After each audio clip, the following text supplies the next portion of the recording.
Assalamu alaikum wa rahmatullahi wa barakatuh. Very good day, or perhaps evening or afternoon, wherever you are. Hope you are well, sitting, relaxing. If you're not, just let us play on the background. I'm Hawa Solomon. Stay with me for the next hour as we take you through another show of parenting today. Today, we South Africans have, and for the next couple of weeks or days rather, we'll be looking at highlighting the 16 days of activism, gender-based violence within our country. Alhamdulillah, it is something that we're looking at for December as the festive season, as the silly season, they often say, heightens and people do just, behavior just does go a bit away. But we're looking at what the highlight is all about, why do we need to highlight it, and how we can gain more knowledge about it. We're joined online by three professionals out in the Western Cape and based, and the Teddy Bear Clinic based out here in Johannesburg. Firstly is Dr. Shaida Humar, who is a clinical director for the Teddy Bear Foundation, as well as from the Red Cross Children's Hospital. We will be having Dr. Rowan Dunkley, and then we'll be chatting to Professor Hilaal Bays, all at the Red Cross Memorial Hospital. A very good day to our esteemed guests online. Thank you so much for joining us. Thank you for inviting us. Dr. Rowan? Hello. Just checking that you are online with us. Thank you so much for joining us today. Dr. Rowan, also based out in the Western Cape at the Red Cross Children's War Memorial Hospital. He is the pediatric consultant at the Red Cross Hospital and also a member of the Child Protection Unit. We have Professor Hilaal Bays, who is head of ambulatory and emergency pediatrics, as well as the Red Cross Memorial Hospital. But first, to kick off the show, we'll be chatting to Dr. Shaida Umar. Assalamu alaikum, Dr. Shaida. Wa alaikum salam wa rahmatullahi wa barakatuh. Shukran dalilan for this opportunity. And again, jazakallah, shukran to you, for you to, within your busy schedule that you're affording us the time. We know this time of year has been quite hectic and inundated, I'm sure. But just, Dr. Shaida, if we could kick off highlighting the 16 days of activism happening for a good couple of years now, alhamdulillah, and just before this we saw COVID. If we can kind of relate back to pre-COVID and now post-COVID, how are things looking right now, and what would you say would be the most important aspects within the 16 days of activism come 2022? So, Hawa, I think just for the viewers out there, we are not proponents of the 16 days of activism. We believe and we implement a 365-day campaign where we're addressing the scourge of violence against women and children. And just in response to that, yes, the 16 days may be necessary to highlight and to remind people of the scourge of violence against the marginalized population groups that we've identified, and of course an opportunity to flagship many programs that are available out there where people can actually access resources and become aware of help, which is just a phone call away, toll-free numbers, the National Gender-Based Violence Command Center, and other crisis lines that are available. So 16 days may serve a purpose, but we do not endorse that as the only opportunity to reach out to children and women who are experiencing violence. Absolutely correct, Dr. Shah. As you aptly said, we need to focus on GBV and what's happening within our community when it does come to gender-based violence and realizing the abuse against children and women throughout the year. 2021, 2022, 2020, we've missed quite a bit. There were many things happening, although we did do the necessary updates. How are stats looking now, Auntie Shaida, Dr. Umar, with regards to the year that has rolled off? I know we chatted earlier this year, post-COVID and coming back to reality. But how are things looking right now within the scheme of South Africa, the stats of child abuse, and what has changed from last year? So if we're looking at the landscape pre-COVID, COVID, and post-COVID, what has changed? Not much has changed. During the lockdown period, we know that things were orchestrated, violence was orchestrated behind closed doors. We had some of the referrals where we attended and addressed the impact of domestic violence and the co-occurrence of child abuse. And I think the responses elicited by law enforcement was not always appropriate, adequate, and timeous, which actually resulted in secondary victimization of both children and women. And if you've asked an important question regarding the incidents, the increasing incidents, has there been an increased incidence? Because yes, I would say most definitely, and I do believe that the statistics that were provided during COVID are not an accurate reflection of what happened behind closed doors, because a lot of the people, victims were and survivors were confined to their homes, were not allowed, and with the fear of reprisal, of being caught by law enforcement because of the lockdown regulations and protocols to be observed. A lot of the cases were not reported, and we know that silence is violence, and it perpetuates the cycle of violence. So if in response to that question, that it has continued to increase.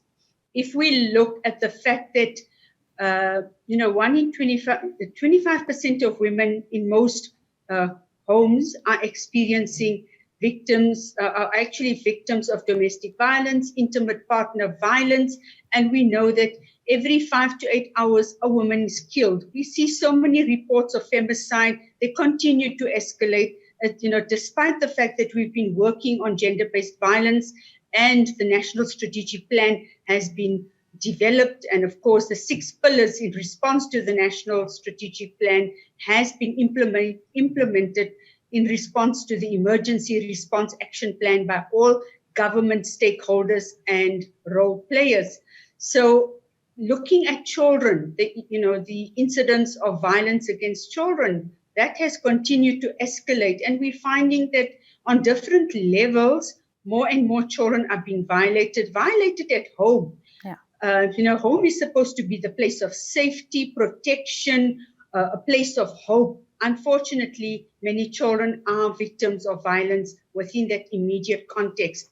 But even schools have become a fertile ground where children are being violated by their peers, learner-on-learner abuse, but even educator-on-child abuse. So these are challenges that we continue to face. And if we just look at the recent crime stats on children, where more than 900 children have been murdered, and so over 1,000 children on estimate are murdered, and these are cases where there's been a reported, reports have been made at police station level. There are many cases that are not reported or undocumented, but also in terms of investigations where law enforcement in relation to the investigation, where homicides have not been investigated thoroughly with rigor. So it's undiagnosed, undetected, and therefore the reflection of statistics are not accurate. So we are faced with a crisis.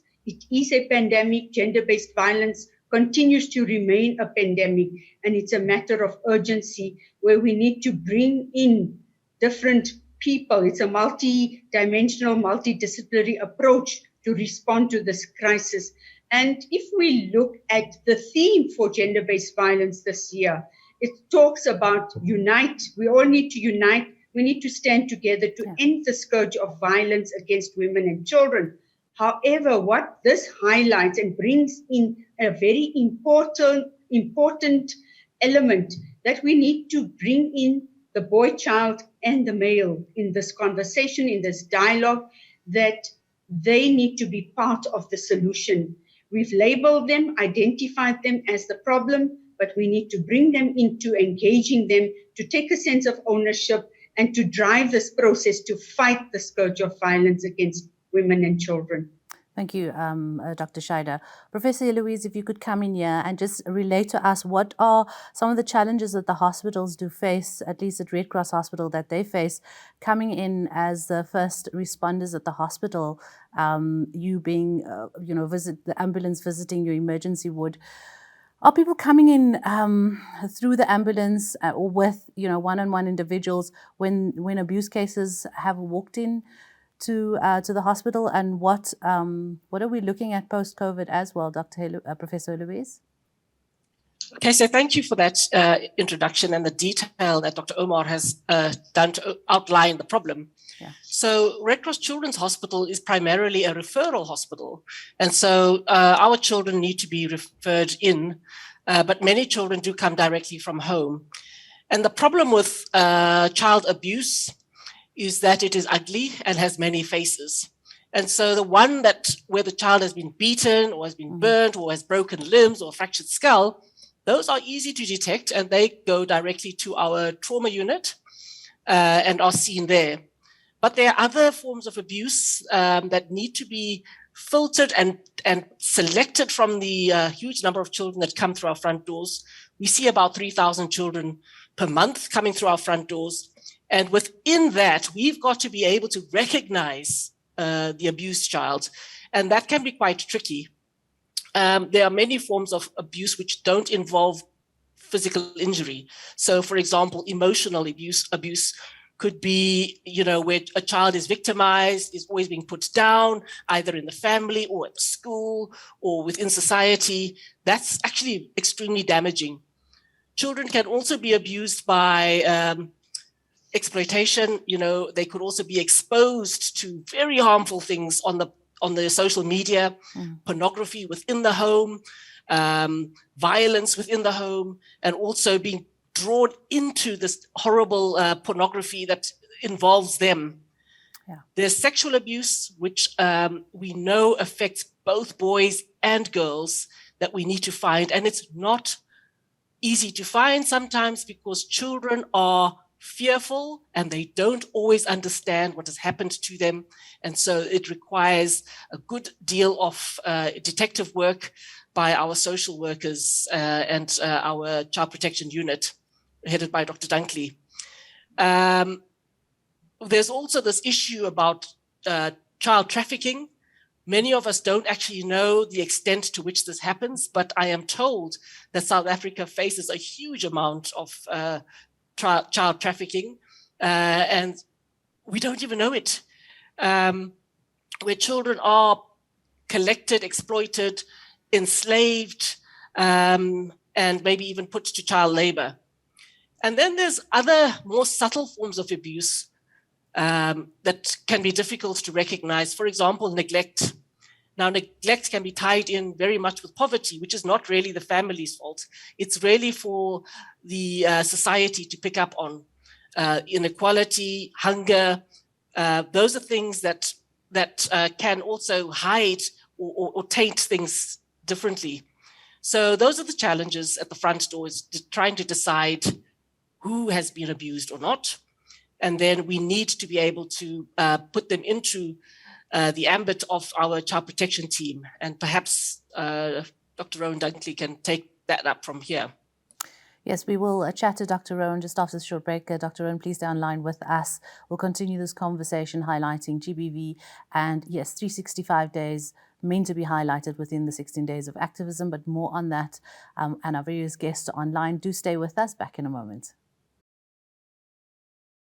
Welcome back, and thank you so much for joining us. Assalamu alaikum, as we cover the topic of gender-based violence and the 16 days of activism, which is highlighted in this month of December, and hopefully it should run through till the following year, up until November, and then we get to, again, the happy season of December. We have online with us Dr. Shahid Omar, Clinical Director at the Teddy Bear Clinic, a multidisciplinary Institute for Abused and Neglected Children, and the biggest children's hospital in Africa. Representing them is Professor Louise and Dr. Rowan Dunkley. So just before the break, we highlighted some important facts from the Teddy Bear Clinic, as well as the ambulatory and emergency units at the Red Cross Children's Hospital. But now, head of the child protection units and consultant, pediatric consultant at the Red Cross Hospital, we now chat to Dr. Rowan. A very good day to you, Dr. Rowan. Thank you so much for joining us. Good day. Hi. All right, so Dr. Rowan, talking about, highlighting the abuse against women and children, there has been some talk around, as Dr. Shahid mentioned, the theme being united, everyone in this boat together, fighting male, female. And we have been chatting just in the office and close by about this topic and where we'd like to take it. And some of the men, had showed concerns that why is it that, yes, fine, the abuse is being done predominantly by males, but there isn't enough said as well from the other side, the flip side, if men are being abused and how men can be helped through this process. So firstly, if you could just give us a brief introduction on the services that you do offer as a head of child protection unit at the Children's Hospital, and then just latch onto that comment I made with regards to men and GBV. Hi, thanks very much.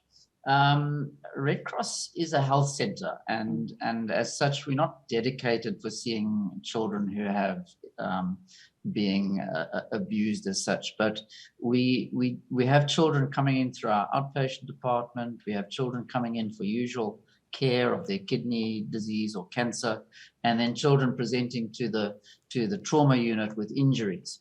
And all of those children have a social context in which they live. And as we treat them, as we look after them, we need to be aware of that. And often we find issues of violence, exposure to violence, domestic abuse come out when we treat them. We have to be able to identify and separate accidental injuries from truly abusive injuries. We have a team here. I'm just one member of the team from the medical side, but we have trauma surgeons, we have social workers, we have a team member from the judiciary. And so we try and combine our expertise when we evaluate the children who have come in and try and process the forensic and medical legal requirements as best we can. And sort of understanding what you are seeing when it needs to be referred, because I think that's when the Teddy Bear Clinic does come in with their various offices throughout South Africa. How is it then led through when there is an abuse case that has been found? There are a variety of referral pathways, and there are specific centers designed to deal with sexual abuse and Tutizela centers and forensic units. But certainly any healthcare center is designated to see children who have been abused and adults. So there's no question that is an important part of our job. And sometimes the police bring them in, people walk in, parents bring them in, grannies bring them in. And then occasionally they're referred from district or even peripheral centers, as George or up the West Coast may refer to us. As Heloise mentioned, we're a referral center, so we often get children sent from outside areas.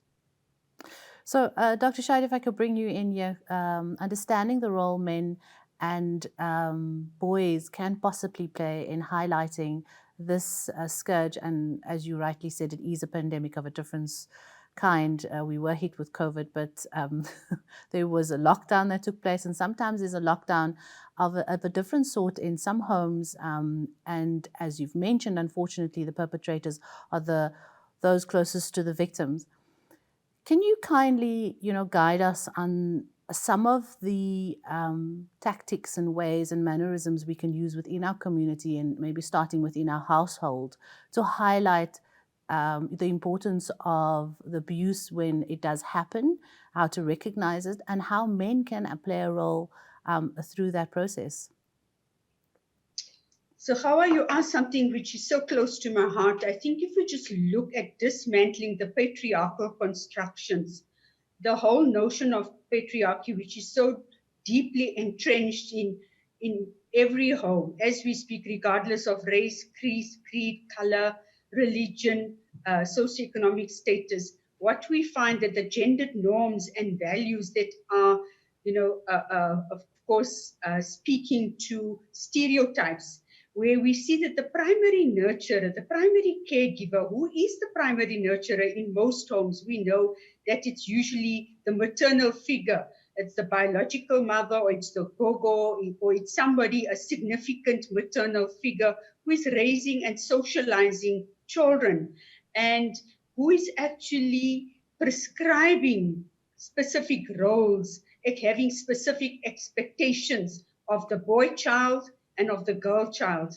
It's once again the primary caregiver. So if we look at colluders, we are all colluders in this patriarchal construction because we are actually giving preferential treatment. I mean, just looking at growing up myself, the kind of preferential treatment that was given to the male child and the female child has certainly been different.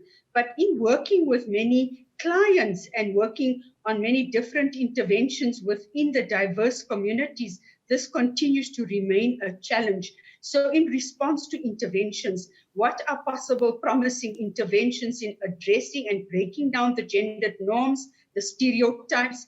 It's about working and dialoguing with children across the spectrum, but also with adults, including both males and females. So we start off very young. We start off with children at ECG level already. When children are developing vocabulary, when they are able to make a distinction between gender types and of course, role-playing specific activities pertaining to girls and boys, that is when we start engaging already.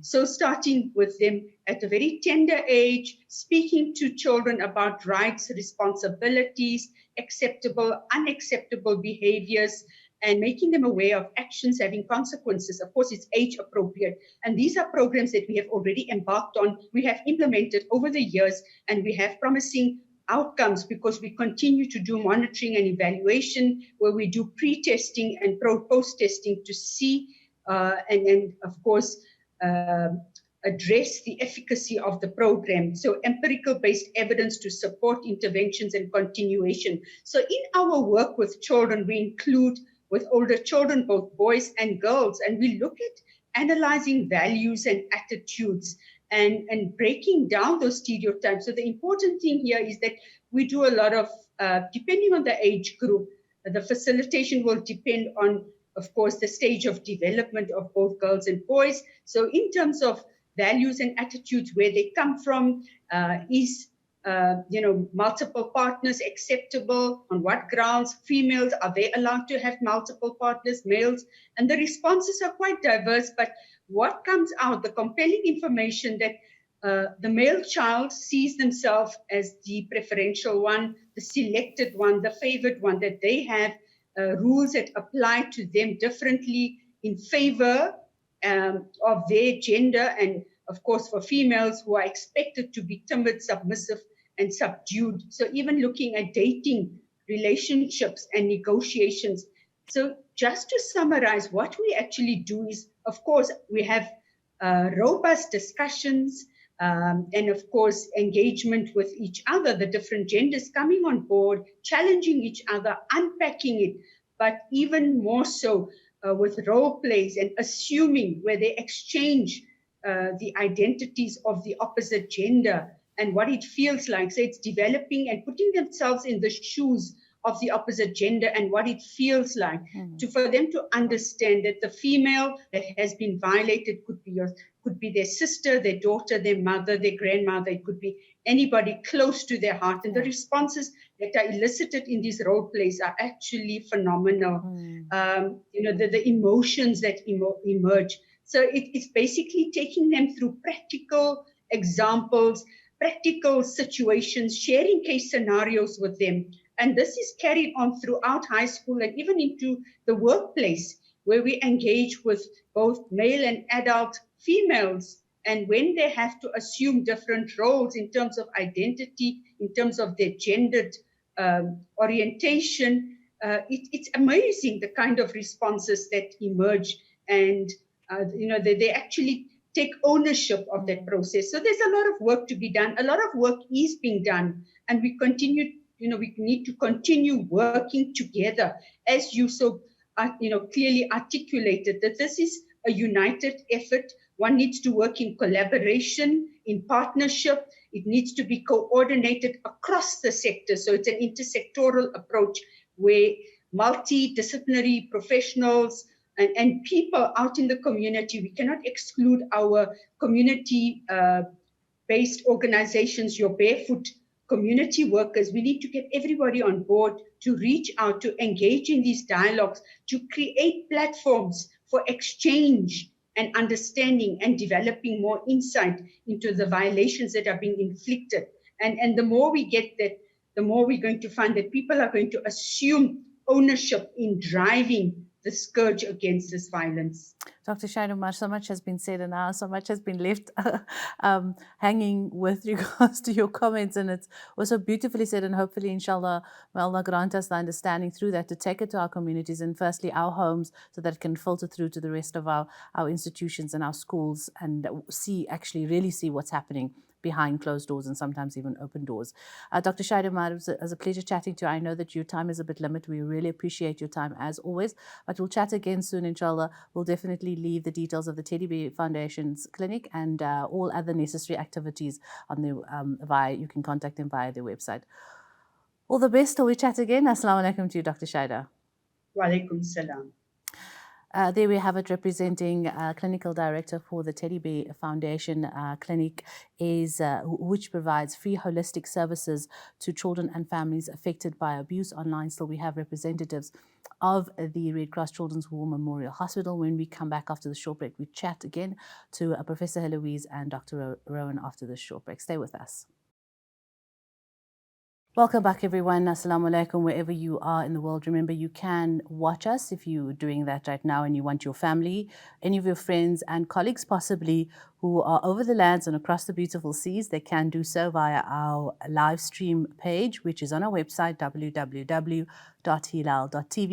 And any of the shows that you have missed, we're doing a series on the human child development. Follow that with Dr. Zureida, all the way from Auckland, and various other shows. Hopefully in the pipeline is also accidents and how you can prevent that. But that will be happening in a series of shows throughout Parenting Today. So www.hilaal.tv, and also any of our uploads, watching the next show.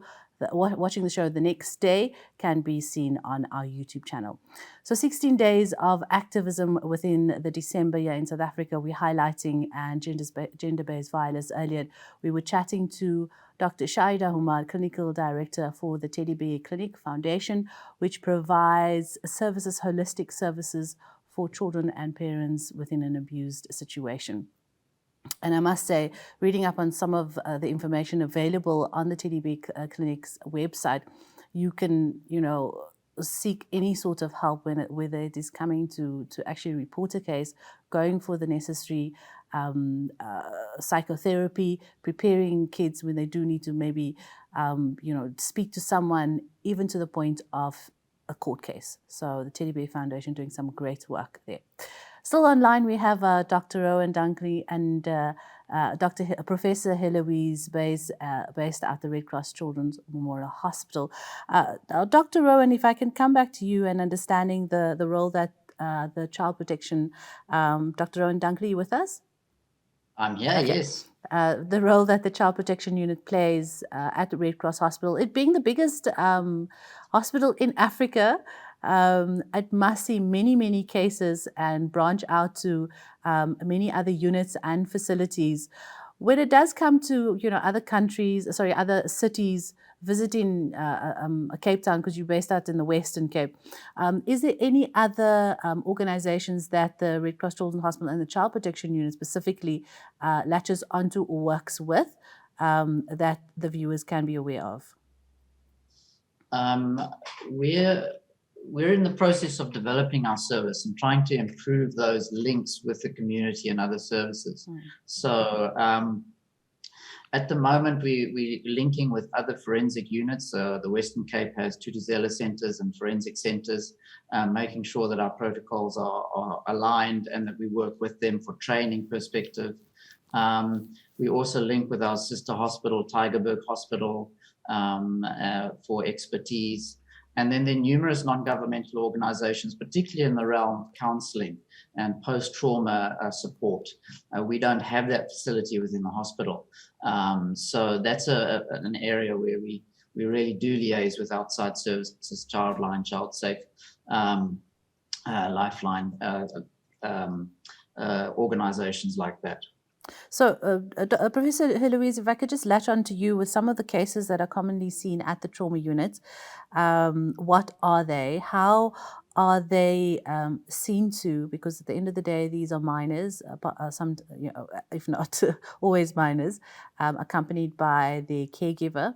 How are these situations handled? And I'm talking on not just on a basis of abuse, but all trauma cases, and then how the abuse ones are sifted out, and how commonly are they brought to the trauma unit? So the trauma unit is quite uniquely pediatric, and all children who have been injured would go through that unit. And the way it happens is you start with a history, you hear the story, how did the injury happen, and you listen very carefully. And you ask a few questions, and then you need to think, is it possible that the description that has been given to you is compatible with the injury that this child has suffered? For example, if somebody says the child fell out of bed, but developmentally the child is not able to roll over and fall out of bed, then you have to worry that has this been a deliberate injury to the child? Any child with a burn, for example, a cigarette burn or a hot water burn or any burn, needs to be looked at in a different way. You have to consider, unfortunately, that this has not occurred by accident. Could these injuries have been caused deliberately? The broken leg, how did that happen? The radiologists are very, very good at picking up and describing what an X-ray of the injury looks like. And they say, well, actually, given the story that has been submitted with this request, it is not possible that this happened by mistake. The way this bone has broken is not compatible with the story. And therefore, the social workers are present on all the ward rounds in the trauma ward to interrogate and work on behalf of the child in terms of trying to understand how the injury happened. So we've got a social worker, you've got a policeman working with us. We've got the clinicians who also have been told keep an open mind on what has happened. So you've got beatings. A slap on the hand does not cause a bruise, and I'm not advocating for slapping on the hands, but you need to understand that for a child to show bruising or a broken limb, a considerable force has happened for that child, and that needs to be looked at very carefully and considered. For each case, we've got to have a meeting, and that's what the weekly child abuse meeting is all about. It's actually the weekly child protection meeting, where the whole team sits around and they talk about how the case happened. The social workers take the history in more detail, trying to understand the sequence of events, and the team comes to a conclusion as to whether this was a pure accident, and the pure accidents do happen, or whether this injury was deliberate.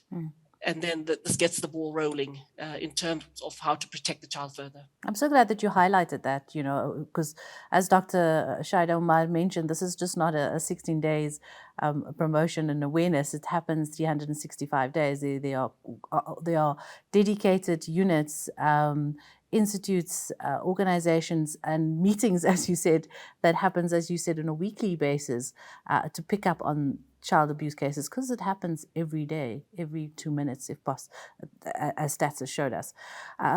Dr. Rowan, if I could bring you in and understand, how the hospital is equipped with handling, abuse cases and deal with these different types of abuse cases, and what happens when the news does come on a weekly basis with the various stats and what information that is filtered through from the trauma unit. So what facilities are available to deal with the cases of abuse at the hospital? Well, Professor Bass has been involved in developing our new emergency center. And as part of that, we've got a small dedicated space which we are going to be using for child protection services. So that's got a space that allows for confidential examination, interviewing, and it also allows for particular equipment that we need to do intimate and detailed examinations. You know, the issue with child abuse is that it's a forensic, it's a medical legal issue.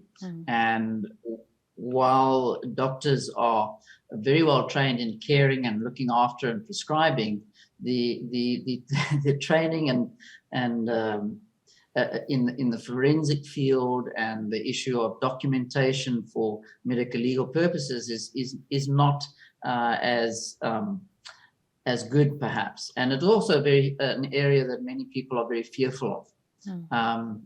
So one of the things is documentation, and we are getting equipment to allow for visualization, photographing, document storage that can act as real evidence in the prosecution of these children.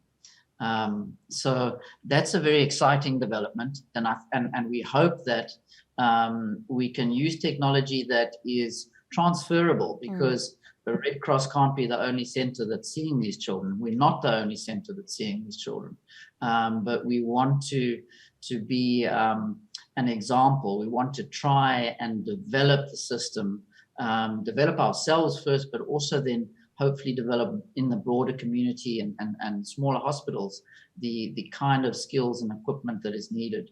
So we're hoping that what we develop is transferable outside of our tertiary hospital. Professor Louise, when we come back, I want to talk about some of the cases that you have mentioned. You know, if it is at all ever preventable, how we as a community, how someone within our household can pick up on little, incidents, symptoms, just suggestions from the child, and even possibly an adult in the house, and how we can take that possible abuse to another level if it's hasn't been reported. But as we highlight 16 Days of Activism, Gender-Based Violence on Today, Parenting Today show, we're going to take a short break. Don't go anywhere, as we will inform you more how to better equip yourself to ultimately advance our community. Back in a moment.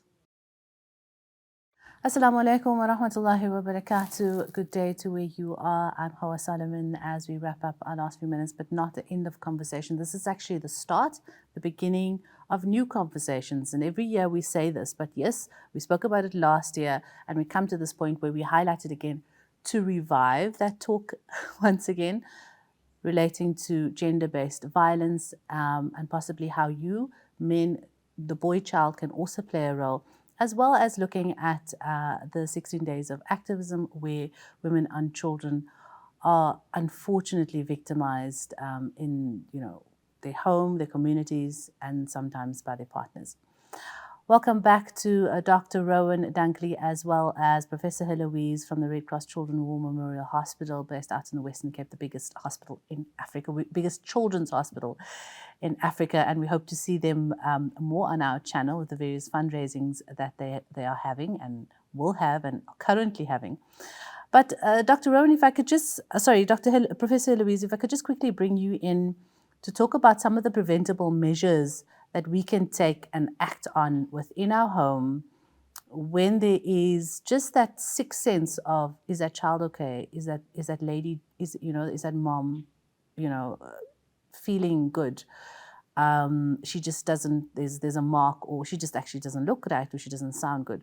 So before things can even get to the trauma unit, and I know there's various things like burns and cigarette marks, as you mentioned, the beatings and a broken arm and the fall off the bed. What can we do and watch out for at home? Because I also understand that many cases don't reach the trauma hospital. Let us understand how we can prevent possible abuse at home and within our communities. Professor Louise. Thanks, Kawa. So at our hospital, we deal with a multicultural community. And so it's important that we understand the context in which our children live. Most of the children that we deal with actually come from impoverished communities. And within the home, we still need our families to understand that every child matters and that they need to be supervised at all times. One should never be content that your child is playing somewhere and is probably safe. You need to know for sure that they are safe. So those are important things. You also need to understand one terrible thing is that children who are abused are often abused by people that they know. Yeah. And so you need to have that sixth sense around you. You need to develop open and loving relationships with your children so that they can always trust you to listen to them, and so that you don't punish them when they try to tell you that someone has hurt them and they should not be punished. That's very important that you listen to them because they don't always understand the type of abuse that's happening to them, but they may come and tell you things that you need to worry about. You should never have your children out of your sight. They should always be with you. Mothers often are involved in the bathing of their children.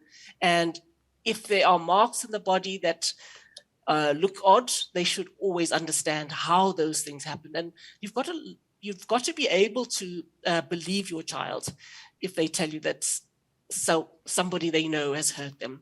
That's quite important. You also need to understand that sadly, some of our children are looked after by parents who are abusing substances, perhaps maybe alcohol or street drugs.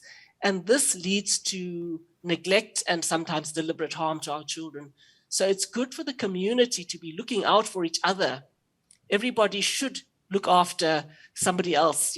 Everybody should be aware that bad things happen. People don't like, this is not an easy conversation. They don't like to hear that children are being hurt. Yeah. And I think that it's important that people realize we are living in a society where many things are swept under the carpet, and we don't want that.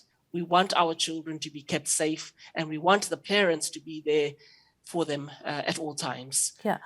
So, for example, one would never leave a 6-month-old baby in a bath full of water. Never, ever.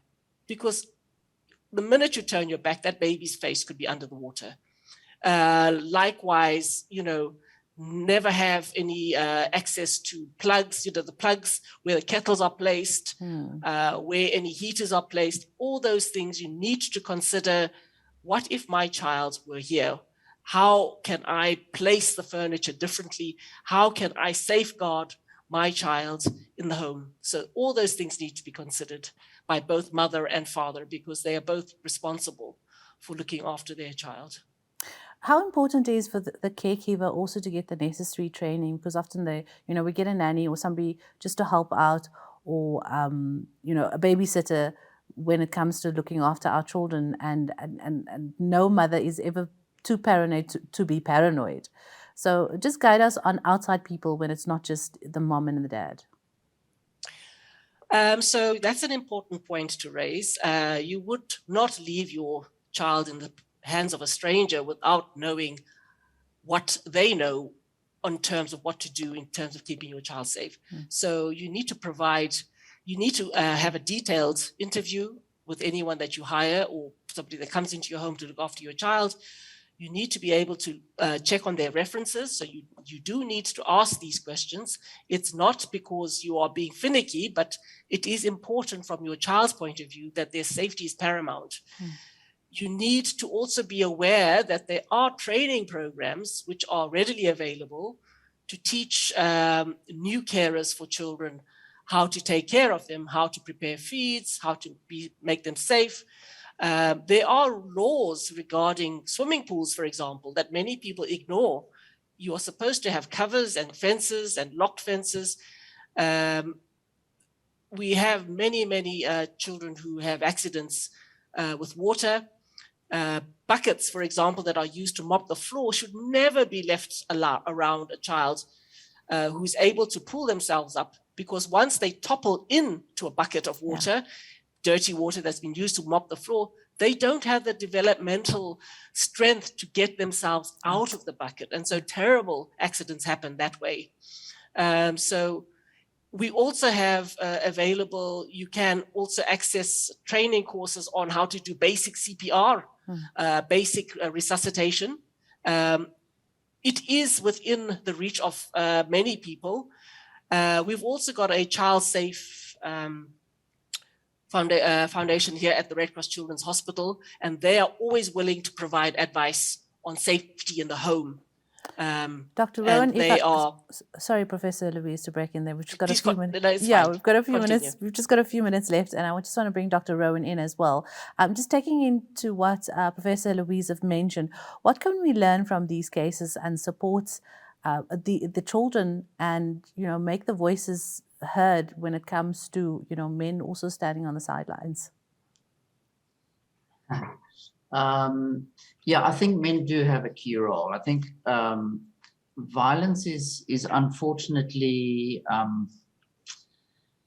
it occurs everywhere. Yeah. It's men against men, men against women, men against children. It occurs in women against children, women against men. Unfortunately, it occurs in all directions. But in the setting of child abuse where I work, I think there is a lot of work that fathers can do. And I think we need to work on I would say, communication. Parents, and that needs to start at a very young age. It needs to be demonstrated by a male father figure. It doesn't always have to be a father, but I think it's important to have a role model, a male role model that can demonstrate good communication, non-violent behavior. And then I think we really need to use our schools a lot more. And I think this was mentioned earlier about education programs that focus on emotional intelligence, communication and conflict resolution without violence, and are bringing boys and girls together to explore their various roles and understand each other. So I think our schools have an enormous role to play, but I think unfortunately the homes are important. Violence is an intergenerational thing, and that's where fathers, they need to step up and demonstrate good behavior. Doesn't always happen. Professor Louise, unfortunately our time is running up, and I need you to please make mention of the Red Cross War Memorial Children's Hospital funds and the raising of the funds that they are currently having, and how viewers can partake in it and why it is important. Okay, so we are completely dependent on our Children's Hospitals Trust. They are an independent non-profit organization without which we will never have achieved many of the improvements that have been done at our hospital, including the new emergency center with its new child protection unit.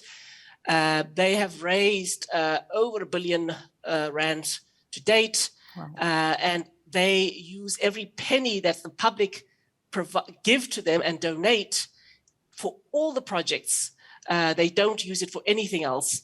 So for people that are wanting to make a difference, to help fight child abuse and to help us provide a service of excellence for our children, we would like them to please channel their donations to the child protection, for the child protection unit through the Children's Hospital Trust. They have a website, and you can continue to, if people are able to access the web, you can go to their website at www.childrenshospitaltrust.org.za, and you can see how you can donate at this unit.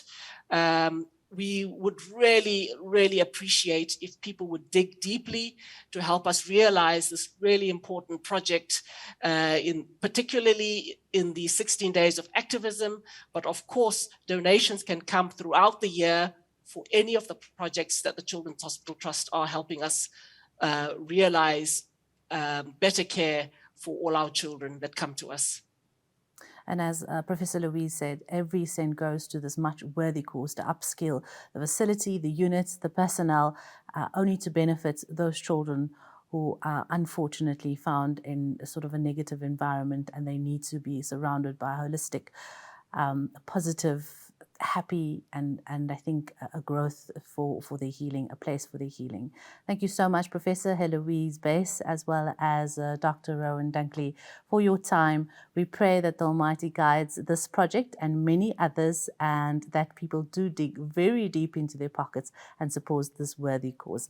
All the best till we chat again. Goodbye for now. Thank you. Thank you.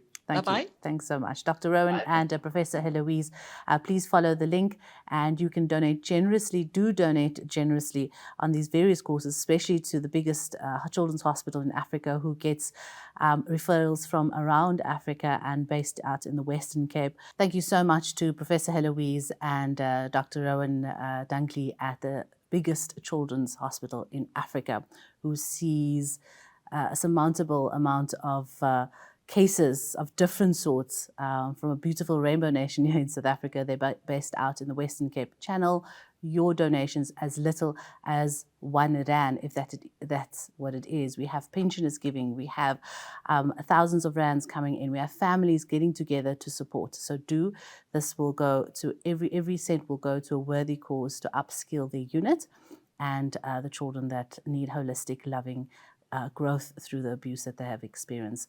But from myself, Hawa Solomon, again, donate generously, and we will have their details also on our website. You can catch this show on our YouTube uploads the next day and catch our repeats over the weekends. From myself, Hawa Solomon, watch out for the development, a series of shows in the development of the human child next up on Parenting Today. Wassalamu alaikum and goodbye for now.